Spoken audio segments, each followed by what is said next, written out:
O livro de Atos, no capítulo 3, do verso 1 a 10, conta a história aqui de um homem de nascença. A Bíblia diz que esse homem estava há mais de 40 anos pedindo esmola na porta formosa do templo. Havia uma porta, que era uma porta de bronze, chamada porta de Nicanor. Era uma porta que ela fazia uma separação entre os átrios ali ao templo.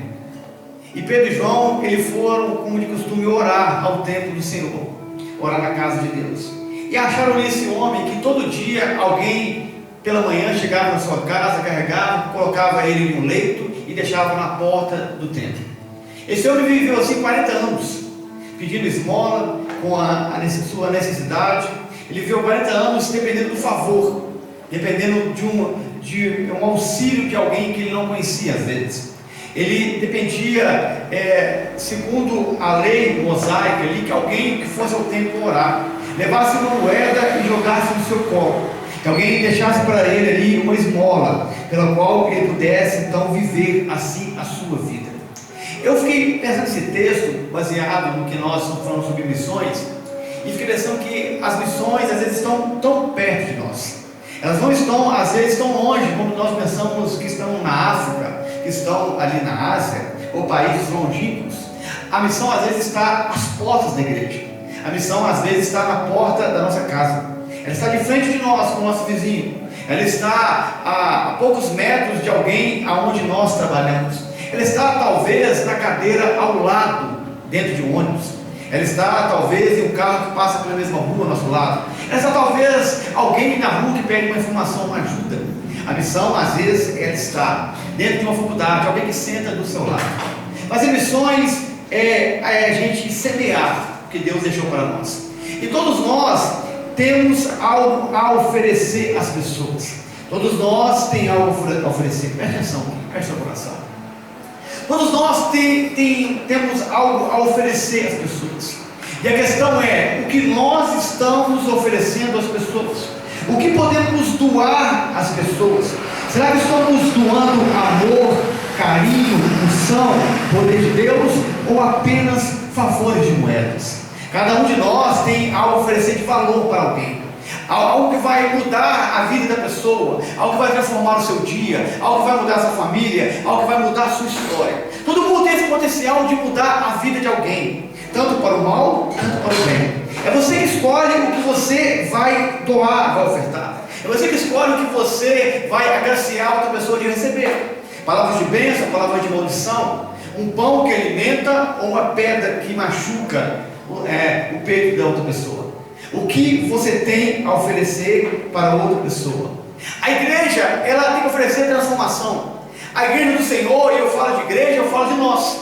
Quando nós falamos do nome igreja, nós não falamos de uma instituição. Nós não falamos de um templo feito de tijolos e madeiras. Nós falamos de pessoas que constituem esse corpo chamado igreja do Senhor. A igreja é chamada então para transformar pessoas através do Evangelho. A igreja ela oferece uma coisa às pessoas: transformação pelo Evangelho.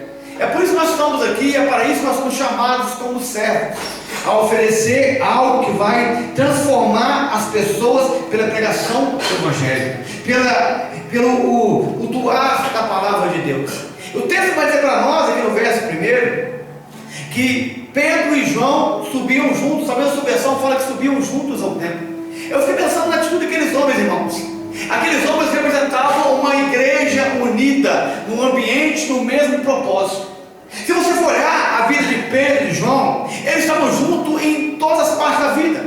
Na pesca eles estavam juntos, na transformação eles estavam juntos com Jesus, na mesa eles estavam juntos, e nos milagres que Jesus fizera ali, eles estavam juntos. No Getsemane, eles estavam juntos. E agora, eles indo ao templo, eles estavam juntos. Quando Jesus ressuscitou, foram ao templo juntos. Eram homens que tinham uma comunhão, que tinham um laço de amizade, o mesmo propósito.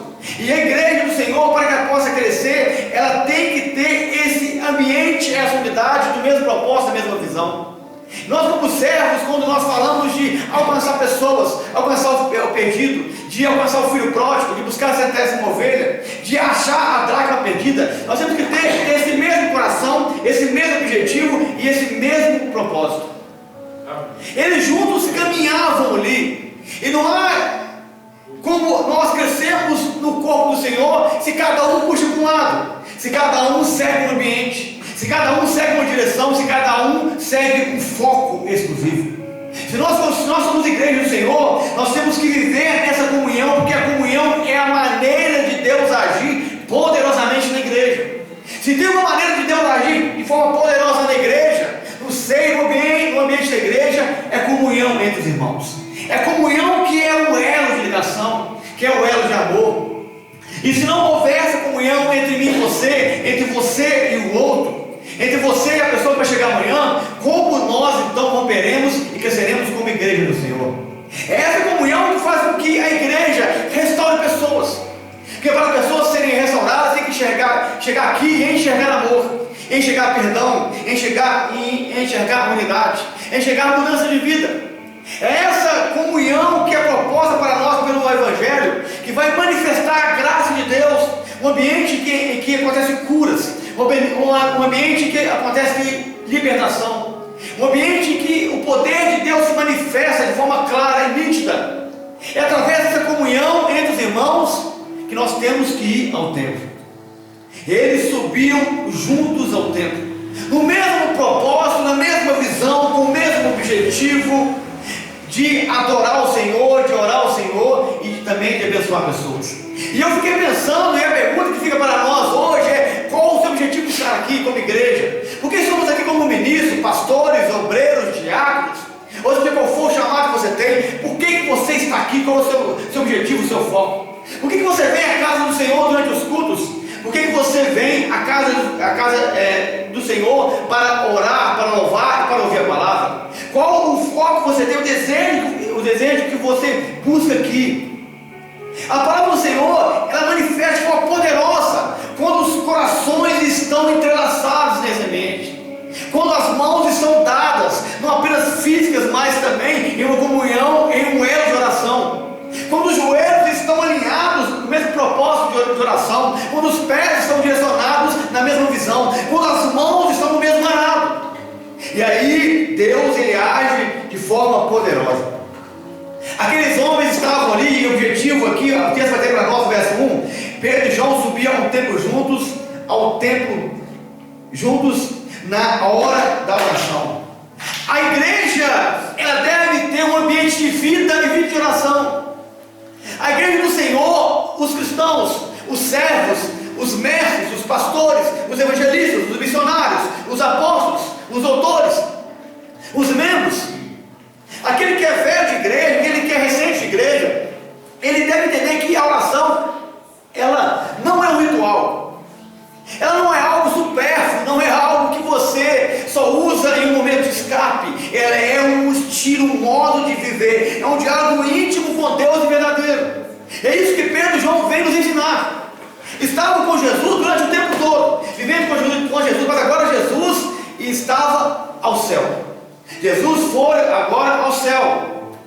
Ele subiu aos céus agora, estava à direita do Pai. Então era necessário agora um novo diálogo. O diálogo deles com Jesus não era mais assim de olhar olho no olho, face a face. Era um diálogo através do Espírito Santo e através da oração. É assim que nós nos comunicamos com Cristo, através de uma vida de oração, através do permitir de um agir do Espírito Santo, aonde ele vai estreitando o nosso relacionamento e torna cada um de nós profundos e íntimos de Deus. Está me entendendo, igreja? A igreja então, ela tem que ser esse ambiente. A igreja forte é uma igreja que supera as dificuldades da oração. E aqui Pedro e João estavam superando aqui momentos de dificuldades, aonde a igreja era perseguida, aonde o nome dos cristãos era perseguido, e eles estavam ali subindo um ambiente para a oração. A igreja que vai romper, que vai crescer, a igreja que vai alcançar, que vai estender as tendas, que vai alargar as fronteiras, é aquela igreja que tem o estilo de oração. A oração, ela não é apenas uma escolha do pastor, ela não é algo que você acha que é uma conversa solta ao vento, palavras soltadas no ambiente, no ar. Ela é uma necessidade de cada indivíduo. É a maneira como essa pessoa se conecta com o mundo espiritual. É a maneira como que essa pessoa sai da terra e entra na atmosfera onde Deus está, porque Deus é Espírito. Ambos subiram aqui para a oração. E a gente tem que entender que o curso de oração, ele não subiam na hora nona para orar, diz o texto. Mas aquele culto que seria de oração se transformou em um culto de poder, se transformou em um culto de restauração, se transformou em um culto de milagres. E talvez você pegue a oportunidade de orar e de fazer da oração um momento de poder na sua vida. Talvez você, quando despreza a oração, um culto de oração, um momento de oração, uma vida de oração, você despreza a oportunidade de Deus agir na sua vida poderosamente. É o elo, é a ponte que nos liga ao Senhor. É nossa mente ligada no trono de Deus, é nossa mente focada nas promessas de Deus. Pastor, mas as dificuldades são tantas, mas nada é maior, nada tem maior poder e força do que o nosso Deus. E é a oração que faz com que a gente alimente a nossa vida e o nosso coração de fé. É a oração que faz com que o medo seja esse pulso da nossa alma. É a oração que faz com que você acredite, faz com que você volte a ter esperança. É a oração que faz com que você se levante do pó fortalecido. É a oração que faz você secar as lágrimas. É a oração que faz você caminhar. E eles estavam ali caminhando para a oração, mas aquele culto seria transformado em um culto de milagres. E é isso que você tem que entender hoje, que um momento de oração seu, que um momento de você orar pode ser um culto de milagres. Não foi assim com Ana quando ela foi ao templo. Ela foi lá com o coração amargurado, triste, porque a sua rival ficava a humilhando. Ela era estéril, ela não podia ter filhos. E ele então ora a Deus. O sacerdote ali, ele vê aquela mulher orando e fala assim: ela está bêbada, os lábios dela mexem, não sai som algum, mas ela estava falando, não era com o homem, ela estava falando com Deus. Ela não se importava com o que os homens pensavam dela, ela queria uma conexão real com Deus, e aquela oração proporcionou um milagre no ventre dela. Ela saiu dali com uma promessa, que dali a um ano ela teria um filho. Ela pediu a Deus um filho, e Deus deu a ela Samuel, um sacerdote, um juiz, um profeta, porque Deus faz sempre a mais do que a gente pede. É que um filho comum, e Deus deu um sacerdote, um juiz, um profeta, pastor. Talvez que a gente pegue a Deus, é tão pequeno que Ele tem para oferecer para a gente. Uma oração é a oportunidade do milagre acontecer. A oração, ela escancara as portas espirituais, ela abre a madre das mulheres estéreis. Ela faz com que o coxo anda, ela faz com que o cego enxergue, faz com que o paralítico volte a andar, ela faz com que o surdo volte a ouvir, ela faz com que tudo volte segundo o propósito e para a glória do Senhor. Eles foram ao templo aqui a hora nona, e diz o texto assim, no verso 2: e era levado um coxo de nascença, ao qual punham diariamente a porta do templo chamada Formosa, para pedir esmolas aos que entravam. Aquele homem, todo dia ele era carregado e deixado na porta do templo. Todo dia alguém ficava na sua casa, uma casa simples, uma casa que vivia de favor segundo a lei mosaica. Ele não tinha um emprego, talvez não tinha parentes, nem amigos, nem família, mas alguém, para obedecer a lei de Moisés, pegava ele na sua casa e deixava na porta do templo. 40 anos fazendo isso. 40 anos ele saindo de casa na mesma condição. Mas aquele dia seria marcado pela transformação do poder de Deus. Eu quero que você entenda aqui que nós podemos passar muitos anos sendo carregados, podemos passar muitos anos nos apoiando em certas situações e condições, mas Deus tem o poder para fazer com que a gente volte para casa diferente. Deus tem autoridade de fazer com que você volte para a sua casa andando, que você volte para a sua casa transformados, impactados pelo poder de Deus. Amém, queridos? Deus, Ele pode fazer isso. Ele nasceu coxo, mas pelo poder de Deus Ele teria a sua história transformada, porque o poder de Deus, Ele muda a nossa história.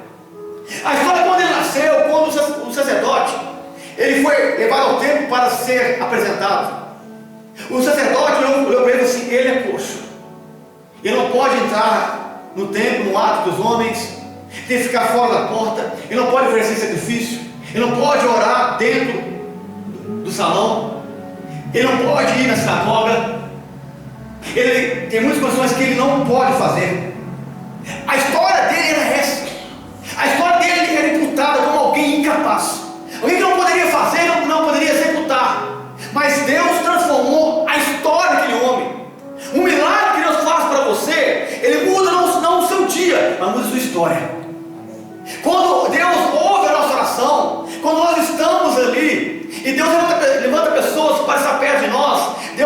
propósito de mudar não o meu dia. Porque mudar meu dia é muito fácil. Porque fazer um sorriso ficar no meu rosto é algo que muitas pessoas não conseguem fazer. Mas mudar a minha história, só Deus pode. Mas mudar a minha vida, só Deus pode. Mas mudar toda a minha trajetória, só Deus pode fazer isso na minha vida. E aí que aquele homem iria aprender que Deus é aquele que faz a gente voltar para casa diferente. Deus é aquele que faz a gente voltar para casa marcados pelo poder de Deus. É isso que nós temos que entender, voltar marcados pelo poder e a graça de Deus. Eu não venho na igreja, eu não oro, eu não leio a Bíblia apenas por ler, apenas por ouvir. Eu quero ser marcado por essa palavra, quero ser transformado por essa palavra, quero ser impactado por esse Espírito. Esse é o desejo de cada um de nós, como servos, como membros, como igreja. Isso nós temos que entender, que as pessoas precisam receber lá fora. Que quando adentrarem aqui neste local, as pessoas têm que ser marcadas pelo louvor entoado aqui, pela pregação ministrada, pela oração imposta sobre as mãos. As pessoas têm que ser marcadas pelo avivamento, o poder e a graça de Deus. E aquele homem estava ali agora, com uma história diferente, mas estava limitado pela porta. O verso 2, ele vai dizer para nós que ele foi levado, o coxo de nascença, ao qual punha verdadeiramente a porta do templo chamada Formosa. Atos capítulo 4, verso 22, fala que ele estava 40 anos ali. 40 anos ele estava, consegue entender isso aqui, irmãos? 40 anos no limite da graça, 40 anos no limite da bênção, 40 anos no limite de avistar o templo lá dentro para esse templo lá de fora, 40 anos na fronteira do milagre, 40 anos na fronteira do louvor, 40 anos na fronteira da provisão de Deus, e ele não podia fazer nada, porque pelas suas forças, suas condições, ele era incapaz. Porque nós somos incapazes pela nossa força, mas Deus é capaz de mudar a nossa vida. Deus é capaz de fazer a gente transpor o nosso limite. Deus é aquele que retira as nossas dificuldades e nos faz transpor os limites da graça. E tem pessoas que vivem o limite da vida inteira. Tem pessoas que vivem no limite a vida inteira. No limite entre o bem e o mal. O limite entre o amor e o ódio. O limite entre o perdão e a vingança. O limite entre o tempo em se entregar a Deus. O limite entre servir a Deus e servir ao mundo. O limite entre a esmola e a adoração, entre a murmuração e o louvor. Nós temos que sair desses limites. Por mais que o limite que parece que a porta formosa não é uma porta de bronze, uma porta que o sol brilhava, batia nela, ela destacava. Era uma porta que foi feita por Nicanor, um homem de Corinto. Uma porta que era valiosa. Mas os limites que nos separam de Deus não são valiosos para nós, são valiosos para o mundo. Os limites que nos separam de entrarmos no templo para adorar a Deus, isso não tem nenhum valor para a gente. Nós nos acostumamos, irmãos, com os nossos limites, nós nos acostumamos com as nossas limitações. E aqui está bom, aqui é minha fronteira, até aqui vai a minha unção, até aqui vai a minha graça, até aqui vai o meu chamado. Mas Deus tem mais para a gente. Deus está lá dentro do templo. A oração está dentro do templo, o louvor dentro do templo, tudo está dentro do templo. Nós nos contentamos lá de fora, nos contentamos de ouvir o louvor de longe, nos contentamos em ouvir a oração de longe, nos contentamos de ouvir as pessoas louvarem de longe, sendo que nós somos convidados também a entrar neste local. Mas aquele homem estava na porta formosa, no limite da sua tragédia, no limite do seu caos, e ele nada podia fazer. E quando não há nada que você possa fazer, você precisa que Deus levante alguém para ajudar você. Você precisa que Deus levante alguém que vai levar para você não esmolas, mas vai trazer poder de Deus para mudar a sua história. O verso 2 ele vai dizer assim, no finalzinho: ele era deixado então na porta do templo chamada Formosa,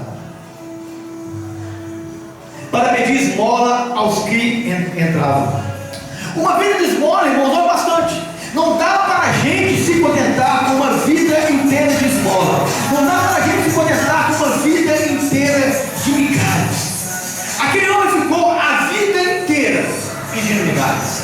Ele ficou a vida inteira pedindo favores. Ele ficou a vida inteira ali necessitado, ninguém podia fazer nada. Uma vida de esmola não muda você. Uma vida de esmola não muda a sua família.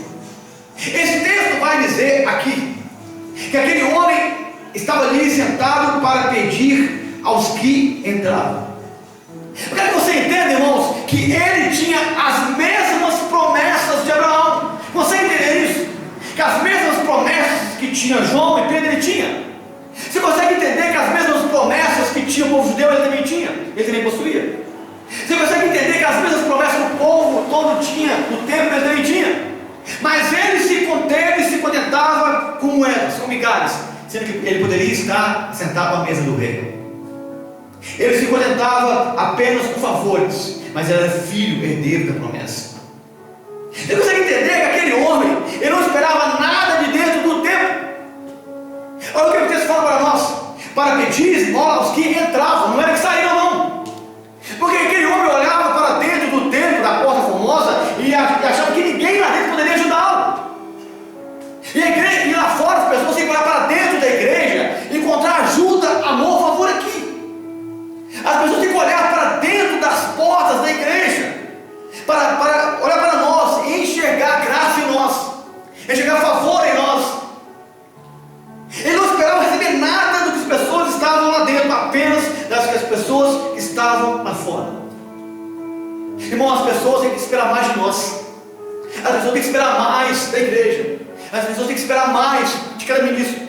As pessoas têm que esperar mais de você, que prega, canta, toca, dança, ministra, profetiza, faz o que quiser na igreja. As pessoas têm que esperar mais de você. As pessoas têm que olhar para você como porta da igreja e esperar receber algo de você de valor, não esmolas, mas poder de Deus. Não favores que não mudam a vida, mas um nome que pode mudar a história. Ele sentava ali, vivia de favor, era filho do rei. Ele não esperava, irmãos, nada mais de Deus. Consegue entender isso? Ele estava na porta do templo, na porta formosa, e não esperava mais nada de Deus. Ele só esperava esmolas do homem. Nós temos que esperar mais de Deus, porque Deus pode fazer mais, Deus pode doar mais, Deus pode abrir portas, Deus pode curar, sarar, libertar, Deus pode mudar, fazer o impossível, Deus pode restaurar, Deus pode levantar o caído. Temos que esperar mais de Deus, irmão, do que dos homens. Aquele homem esperava mais do que as pessoas, mais do que as pessoas que estavam lá fora, do que as que estavam lá dentro. E você espera mais de quem? Você espera mais das pessoas que estão lá fora ou mais da igreja? Chega as pessoas aqui, elas esperam mais de quem, irmãos? As pessoas que estão lá fora ou de nós? Será que as pessoas esperam de você a oração? De você um favor? De você o posicionar de mãos? De você a graça? De você o amor, o perdão? Mas às vezes as pessoas lá fora têm mais compaixão do que nós. Às vezes as pessoas fora da porta formosa, fora dos portões da igreja, têm mais graça do que nós que estamos aqui dentro. Está entendendo o que ele está falando aqui? E para pedir esmolas que entravam. Ele não esperava nada das pessoas que estavam lá dentro saindo. Ele esperava das pessoas que adentravam aquele local para receber alguma coisa. Eles ficavam ali 40 anos. Eu quero dizer para você que as pessoas lá fora devem ter esperança para o que vem de dentro da igreja. As pessoas lá fora não podem ter esperança ao que vem de lá de fora, que vem daqui de dentro. As pessoas que passam pela porta, pelos portões da igreja, têm que olhar para aqui e ver um ambiente de esperança, e ver um ambiente de amor, de oportunidade, de graça, de aceitação, um ambiente de mudança de vida. Mas lá fora, às vezes, as pessoas são mais aceitas do que no nosso meio. Lá fora, às vezes, há mais amor, graça e compaixão do que no nosso meio. Pastor, eu falo isso para quem? Para nós, porque eu sou igreja também, faço parte do mesmo corpo que você. Não é isso que o texto fala? Esperava esmolas que entravam, não era que saíam. Porque a pessoa ia ao templo, sacrificava a Deus, orava a Deus, saía e ia embora. O paralítico que estava na porta do templo, a pessoa desviava e ia embora, porque ninguém tocava nele, porque senão era imundo. A pessoa ia embora para casa, voltava para a sua vida. Mas nós temos que acreditar, irmãos, que Deus é capaz de levantar alguém para abençoar nossas vidas. Essa oração que eu faço todo dia: Deus, levanta alguém, faz alguém se lembrar de mim, levanta alguém para abençoar minha vida, mudar minha história, mudar, Senhor Deus, a minha família. O texto vai dizer assim no verso 3, pode acompanhar por gentileza.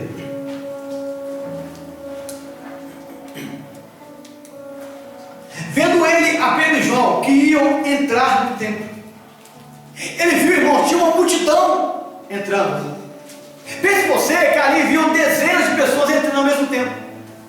Mas ele olhou para Pedro e João e viu aqueles homens que estavam entrando no templo. Ele não esperava que Pedro e João fossem até eles. Ele não esperava que Pedro e João fossem aonde ele estava. Mas nós temos que ir até onde está o carente. Mas nós como igreja temos que ir até onde está o caído, o necessitado. Isso é missão, isso é evangelho, isso não tinha boas novas. A multidão passava, irmãos, de longe, quem jogava uma moeda, caía no colo dele, a pessoa entrava. Mas ninguém chegava perto dele. Ninguém chegava perto para conversar, para perguntar o nome, para saber da história dele, o que ele era, o que ele passava. As pessoas faziam um rito ali religioso, em lançar uma moeda e entrar para o seu culto religioso. Mas nós temos que acreditar que Deus vai levantar pessoas para abençoar nossas vidas. Deus então levanta homens cheios do Espírito Santo, e é para isso que nós temos, irmão, a graça de Deus. A graça que Deus dá a você, o dom que Deus dá a você, o talento que Deus dá a você, não é apenas para edificar a sua vida, mas para que outras pessoas também possam ser alcançadas pelo favor e pelo poder de Deus. Aleluia. O dom que Deus derrama sobre nós, a graça, o manifestar, o mover do Espírito Santo. Deus, ele levanta a igreja, ele unge homens para abençoar outros. E agora a unção que estava em Pedro, e agora a graça que estava em João, iria tocar aquele homem. Pedro e João eram apóstolos, tinha a unção de Deus, a graça de Deus, o chamado de Deus, ungidos por Deus, cheio do Espírito Santo, como fala o texto, e agora iriam tocar em outros. E é isso que nós temos que aprender, que a graça de Deus vem sobre nós, para que eu possa abençoar outro que está do meu lado, para que eu possa abençoar outro que precisa mais do que eu, para repartir o pão que está na minha mesa, para que ele entre na mesma comunhão, para distribuir graça, amor, para distribuir o que a pessoa precisa. É para isso que Deus levanta a sua igreja, para abençoar as pessoas que estão caídas. Está me entendendo, querido? Amém, glória a Deus. E o texto vai dizer assim no verso 3: vendo ele que Pedro e João, que iam entrar no templo, implorava para que lhe desse uma moeda. Ele iria receber mais do que uma moeda, irmãos. Nós temos que vir na igreja para esperar receber mais de Deus. Você tem que esperar mais de Deus, mais de Deus, orar para receber mais de Deus. Aquele homem estava ali, e muitas vezes nós imploramos por algo tão pouco. Ele estava na porta do templo, querendo apenas uma moeda, mas Deus poderia fazer ele andar. Deus queria curar ele. Deus tinha propósito na vida dele.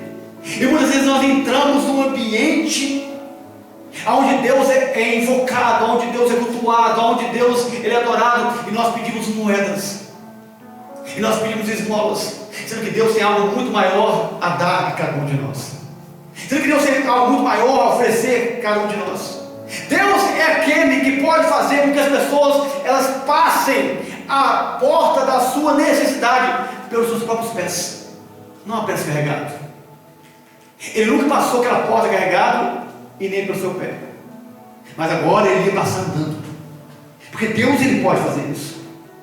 Porque esmolas, escuta aqui, esmolas mudam o dia de uma pessoa, mas o nome de Jesus ele muda a vida de uma pessoa. Esmolas só satisfazem aquele momento, uma necessidade passageira e momentânea, e muitas das vezes nós estamos implorando e buscando isso, necessidades passageiras, momentâneas, e esquecemos que Deus pode fazer mais. Deus pode mudar a nossa vida. Muitas vezes nós queremos ofertar às pessoas esmolas, moedas, sendo que o maior tesouro está conosco. Moedas ela muda o seu dia, mas Jesus muda a sua eternidade. Moedas elas mudam o seu momento, o seu presente, o seu agora, mas Jesus ele muda a sua vida aqui na terra e uma eternidade agora com ele. E aquele homem então iria aprender isso. Então o verso 4 ele vem dizer para nós assim, você pode acompanhar. Pedro então fitando, ou seja, olhando juntamente com João, disse: olha para nós. Irmãos, nós temos que ter a sensibilidade de ouvir e ver as pessoas. Consegue entender isso? Que Pedro e João eram apóstolos, pessoas ungidas, homens importantes, homens diferenciados. Pedro com uma pregação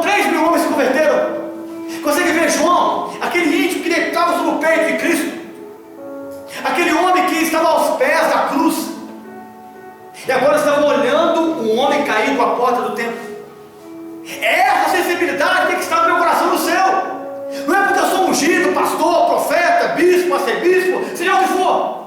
Não é porque você é ministro, profeta, diácono, evangelista, missionário, mestre, que você não tem que olhar. Temos que ter a sensibilidade de olhar, de fitar os nossos olhos a quem precisa. Ele de longe pedia moedas, então Pedro o viu, olhou e ouviu a sua necessidade. Isso é igreja. A igreja tem que ver a necessidade, ser sensível a ouvir o que o outro precisa, ser sensível ao que o outro necessita. Nós já estávamos aqui, belos, bem vestidos, alimentados e confortáveis, sendo que lá fora tem um monte de pessoas necessitadas, clamando por moedas, e nós podemos dar mais, podemos oferecer mais a elas. A igreja pode oferecer mais a essas pessoas. E o texto diz que Pedro, fitando olhos nele, a sensibilidade do coração de Pedro, aqui ela impressiona. Porque não adianta nós entrarmos dentro do templo se não ouvirmos as pessoas, escute isso. Não adianta entrarmos para dentro da porta formosa e deixarmos lá fora o necessitado. Não adianta você estar aqui o tempo todo, deixando lá fora quem pede ajuda. Não adianta você aqui implorar, dizer que ama, e lá fora você odiar. Pedro olhou para ele, sentiu a sua necessidade, viu a sua necessidade, ouviu o seu desejo. É isso. Isso é igreja. É ver o outro, sentir o outro e estender a mão para o outro. Eles estavam na porta formosa, passavam ali sacerdotes, você consegue entender isso?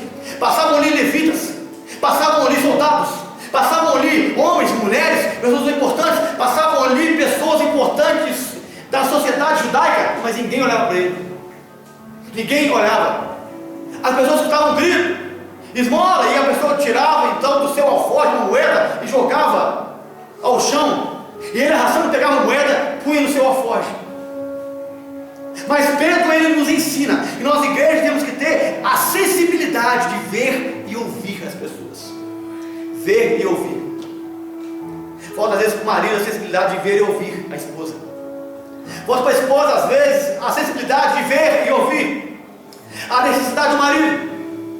Falta às vezes nós como ovelhas de ver e ouvir a necessidade do outro, do próximo irmão. Pastor, mas o outro tem promessa, mas você também tem. O outro chamado, mas você também é. Ver e ouvir as pessoas, irmãos, vale mais do que esmolas. Ver e ouvir vale mais do que moedas. É isso que esse evangelho nos ensina: a compaixão, a graça, a empatia, o amor. Então Pedro, olhando para ele, Deus vai dizer assim no verso 4: então, fitando juntamente com João, disse Pedro: olha para nós. Aquele homem deveria parar de olhar para as esmolas, de olhar para a multidão e olhar para Pedro. Nós devemos parar, irmãos, de olhar para as esmolas. Nós devemos parar de sermos corrompidos pelas esmolas da vida. Devemos parar de olhar para pessoas, multidões, que não podem fazer nada para a gente. Temos que olhar para o Evangelho, olhar para Cristo. Ele deveria parar de olhar para o chão da vergonha e agora levantar a cabeça e olhar para quem poderia ajudá-lo naquele momento. Olha para nós. Eu fiquei pensando, irmãos, na fala de Pedro. Pedro, ele fala, mas João fica calado. Sabe por que João fica calado? Porque a fala de Pedro, pastor, era a mesma de João. Eles estavam no mesmo propósito, a mesma comunhão, a mesma unção, a mesma graça. Quando o outro fala por você, e você vive o mesmo propósito, você não precisa de falar nada. Pedro estava com ele, mas Pedro estava com João, mas João não fala nada. Porque a fala de Pedro era a mesma fala de João. Olha para nós. Somos aqui referência de Cristo. Somos a referência do Evangelho. Somos a referência do amor. Somos a referência da graça. Somos a referência do perdão. O que você precisa? Olha para nós. Olha para nós. Como nós falamos assim, olha para nós. Nós queremos dizer que as pessoas têm que identificar Cristo em nós. Que as pessoas têm que olhar para você e ver Cristo na sua vida, Cristo no seu casamento, Cristo nas suas atitudes, Cristo na sua fala, no seu andar. Olha para nós. Mas sabe qual é a fala que nós gostamos de dizer? Não olha para mim não, olha para Cristo, olha para nós. Nós somos referência de Cristo, somos a igreja do Senhor, o corpo de Cristo. Olha para nós, porque Cristo, Ele é refletido em nossa vida. Olha para nós, porque nós demonstramos a graça, o favor de Deus, transformação de vida. Olha para nós, porque assim como Ele fez na minha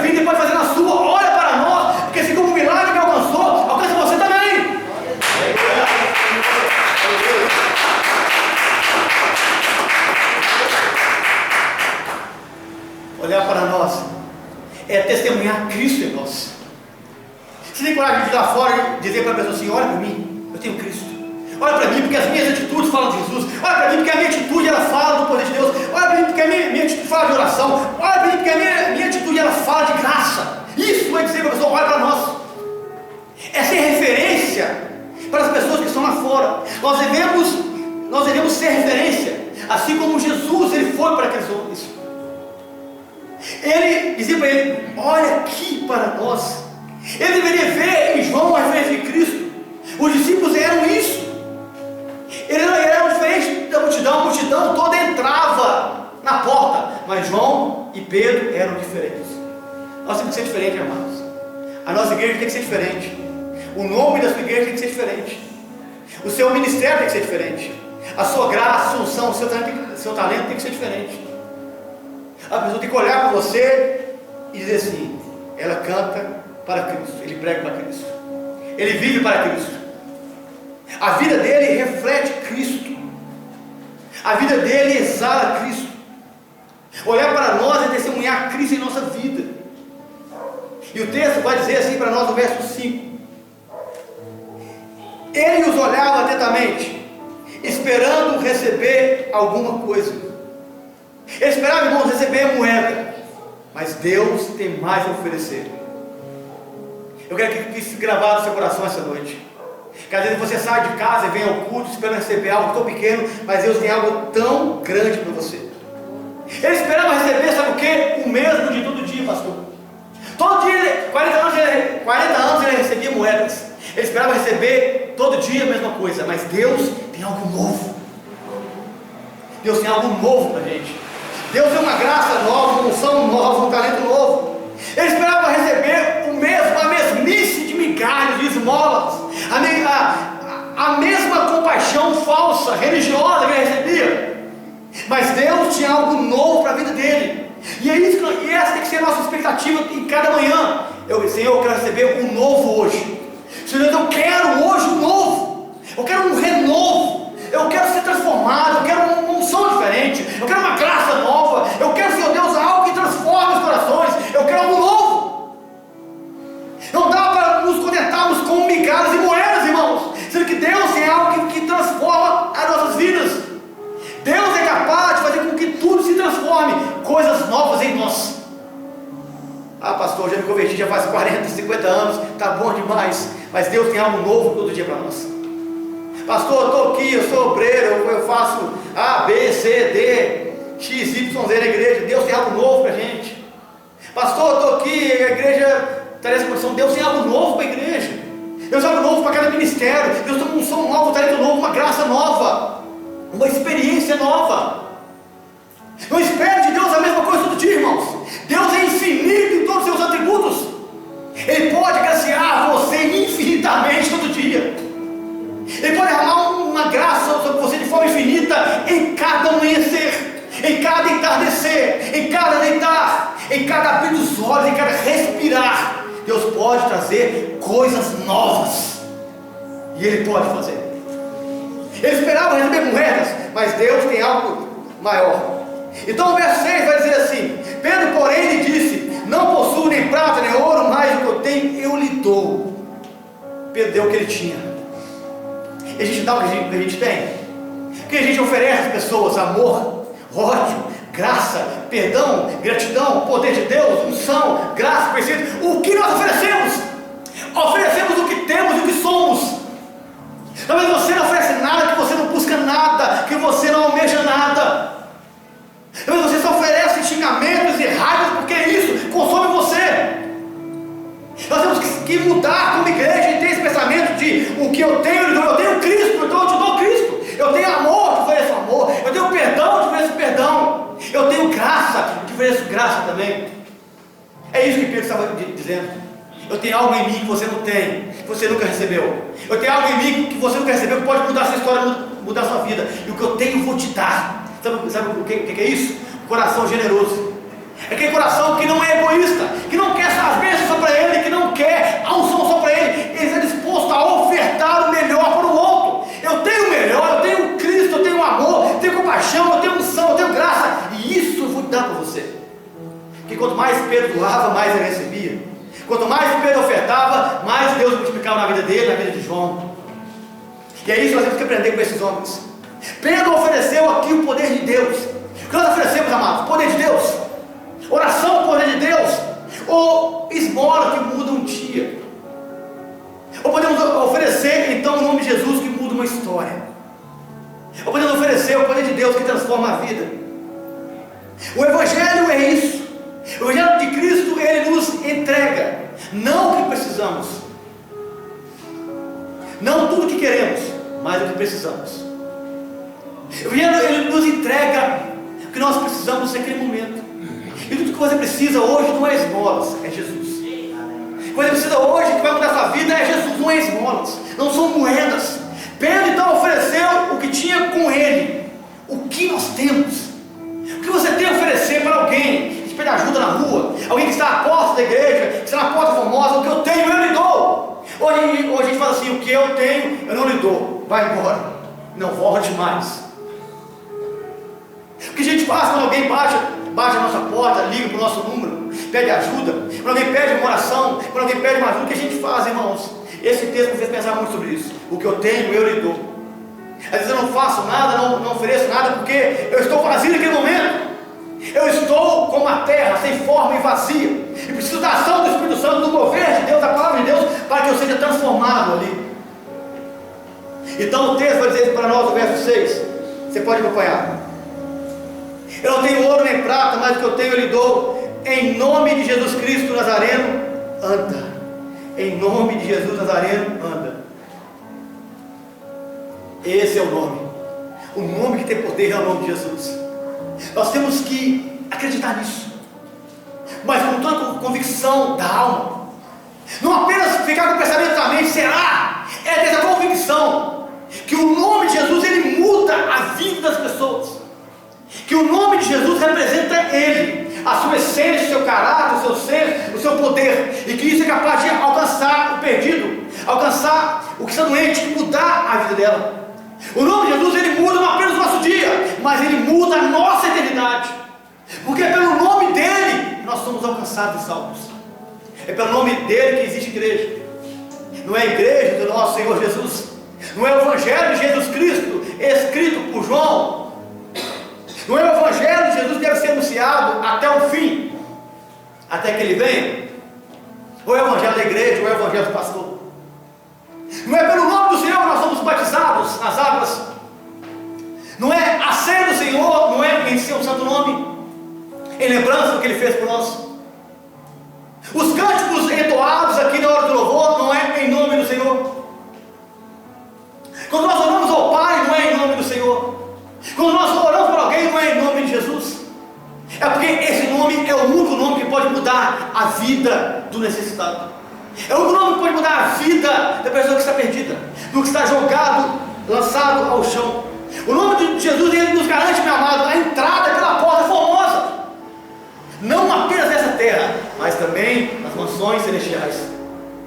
Esse é o nome de Jesus. Ele nos garante acesso, ele nos dá acesso onde nós não temos.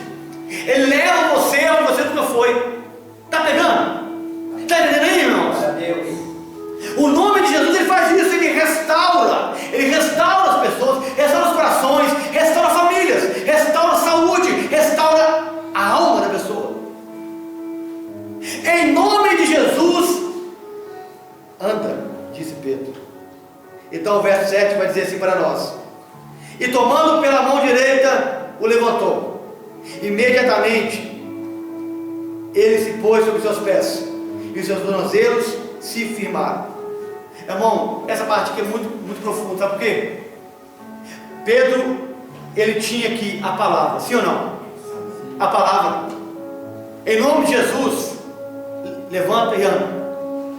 Pedro tinha aqui a autoridade de Jesus, ele tinha o poder de Jesus. Pedro tinha o Espírito Santo. Pedro tinha a direção de Deus. Mas faltava saber o quê? Estender a mão.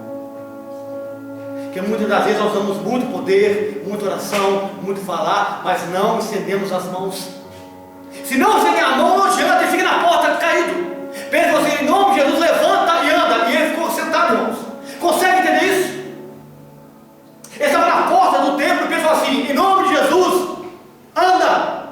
estava sentado, caído, pastor. Mas quando Pedro estendeu a mão, ele se firmou sobre os seus pés. Porque falta para nós, falta para a igreja, porque atitude. Porque o poder do nome de Jesus é infinito. Ele está atuando, mas falta para nós a atitude de estendermos as mãos. Nós temos que estender as mãos da fé a todos que estão diante de nós, irmãos. Temos que estender as mãos da fé. Pedro tomou pela mão e o pôs de pé. Você consegue pegar isso? E pegando pela mão, o pôs de pé. Dar a mão é fazer para outras pessoas o que Jesus fez por nós, pastor. Você lembra quando Pedro ele andava sobre as águas? Ele andava sobre as águas e ele então começou a afundar. E Jesus vai lá, o pega pela mão e o levanta. Dar a mão ao outro é fazer para o outro o que Jesus ele faz por nós. E é isso que nós temos que fazer. Dar a mão ao outro que nós recebemos de Cristo. Dar a mão ao outro, meu amado, é quebrar os preconceitos, porque ninguém tocava nele. Ele era aleijado, coxo de nascença, então pela condição judaica ele era amaldiçoado. Era alguém que não tinha nenhum valor, era alguém que tinha uma maldição sobre a vida dele. E dar a mão é quebrar esses preconceitos, quebrar esses paradigmas, é chamar para a direção de Deus. Pedro pega pela mão e Pedro não levanta, Pedro não arrasta para si, mas levanta para o alto, porque é essa a visão: levantar a pessoa para Deus, não trazer para nós. Levar a pessoa para Deus, não levar para si. E Pedro pega aquele homem e que ninguém tocava e levanta. E o verso 7 vai dizer assim: e se levantou sobre os seus pés. Imediatamente os seus pés e tornozelo se firmavam. Nós temos que nos esforçar, irmãos. Esforçar. Dar a mão é fazer força para que o outro fique de pé.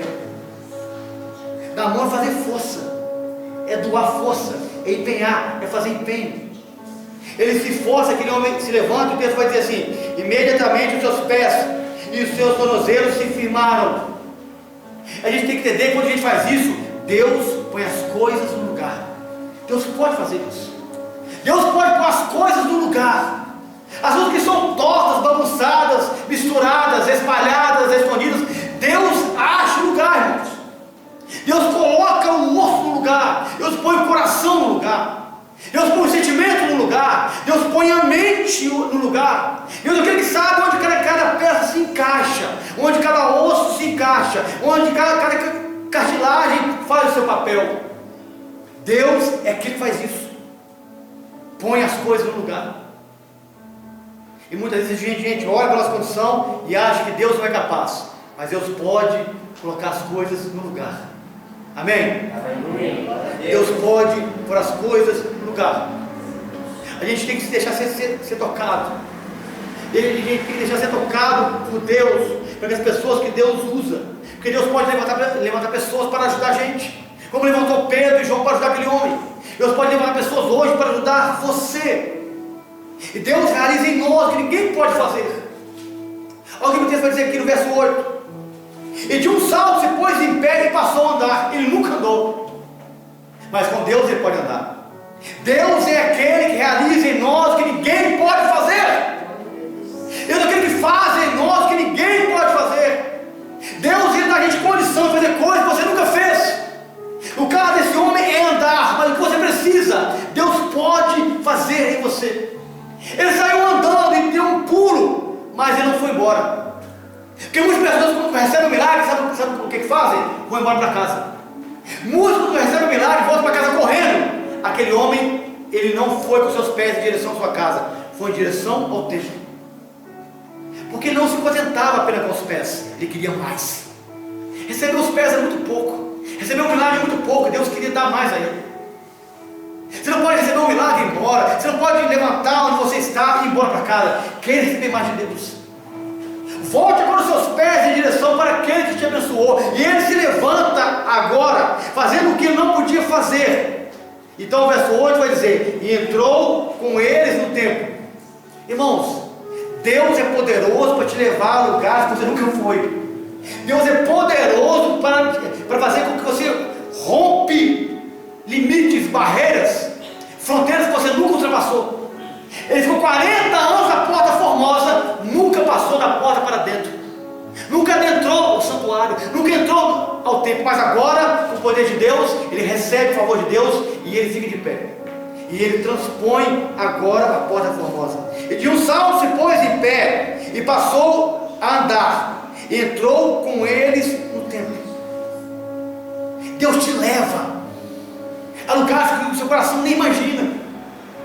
Porque aquele homem todo dia ficava na porta formosa e todo dia ele pensava: como que é lá dentro? Como que é você poder estar ali adorando o Senhor?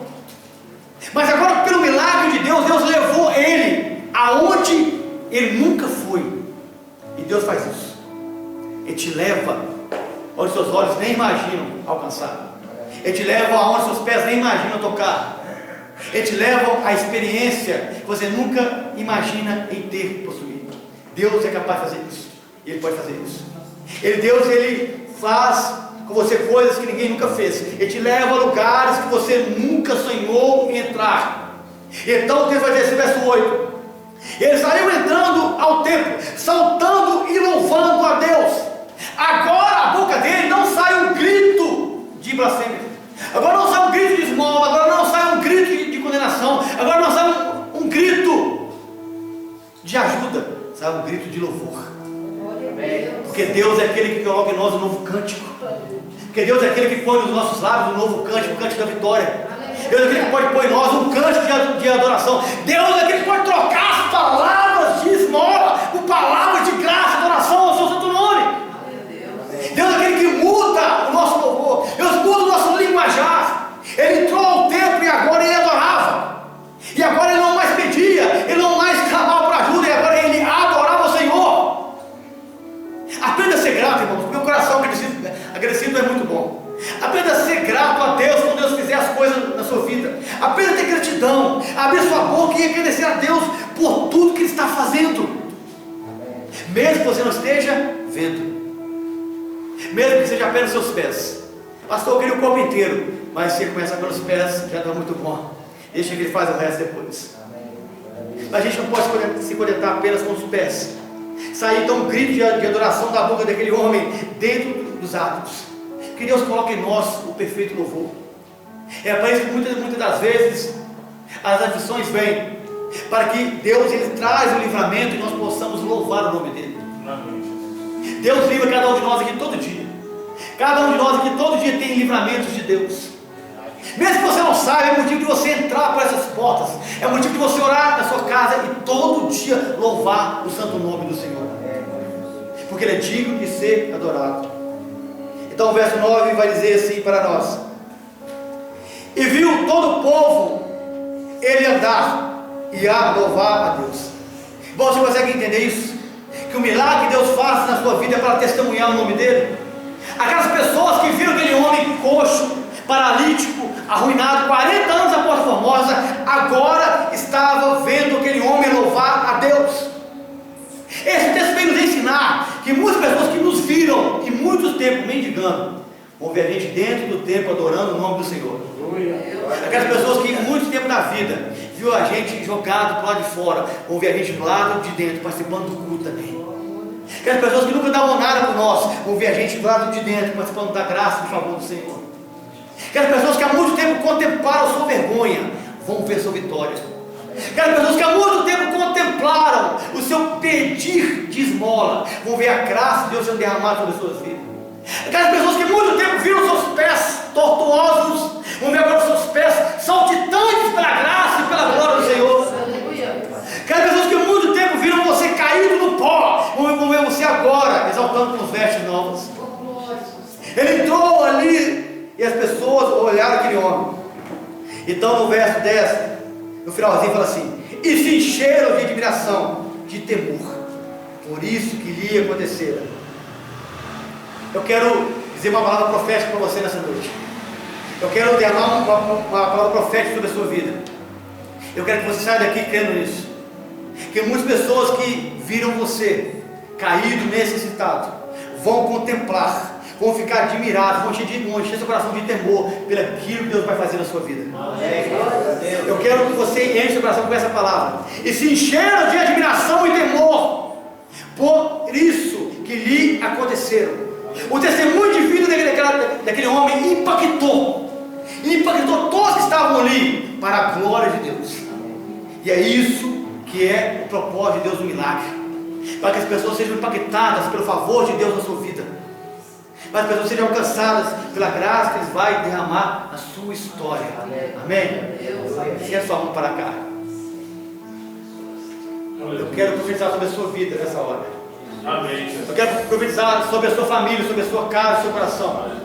Eu quero profetizar sobre o seu ministério. Amém. Eu quero profetizar sobre o seu casamento. Eu quero profetizar sobre a sua saúde. Amém. Sobre o seu emprego. Amém. Eu quero profetizar sobre os seus filhos.